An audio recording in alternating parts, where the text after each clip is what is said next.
Are there any constituency statements from honourable members? The member for Hasluck.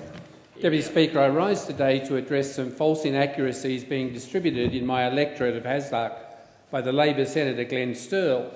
On Friday, the Senator distributed a letter, which I have right here, claiming that Gateway WA project would not be delivered under an Abbott-led government. I refer the Senator to the Shadow Minister for Transport's commitment before the 2010 election that the infrastructure funding would be provided in future AusLink funding rounds under a coalition government. The coalition doesn't need a great big tax to deliver these essential infrastructure projects, and the Senator should not be purporting otherwise. However, the Senator is correct, Deputy Speaker, in stating that I voted against the mining tax. I voted against the mining tax because it will adversely affect the futures of many businesses and individuals within the community of Hasluck. Deputy Speaker, a number of people and businesses such as HVLV and the Pilbara Access Group depend on their thriving mining industry for their businesses to succeed. Rather than playing cheap politics, the Senator should instead be worried about the wider impacts of the mining tax and, of course, the carbon tax, which will come into effect on 1 July on the families and businesses and residents of Hasluck. Under the carbon tax, the cost of living will increase for everyone in our community. Electricity prices will go up at least 10% using the government's own figures, and gas prices will rise by 9%. This is a cost that the community of Hasluck does not need. The carbon tax will have a disastrous effect on small businesses as well.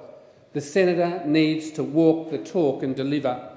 Prime Minister Julia Gillard stated categorically before the last election there will be no carbon tax under the government that I lead.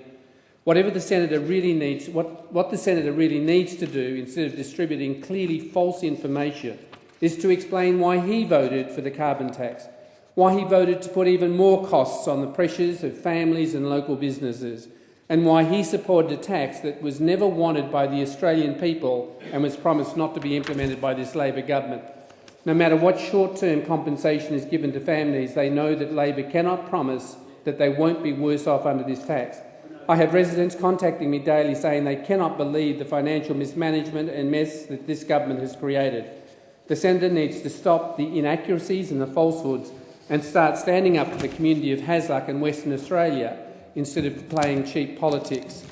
Deputy Speaker, it is often within the realms of politics that information is sent, but it needs to be accurate. It needs to reflect the truth of the matter and look at the commitments that are made by the coalition.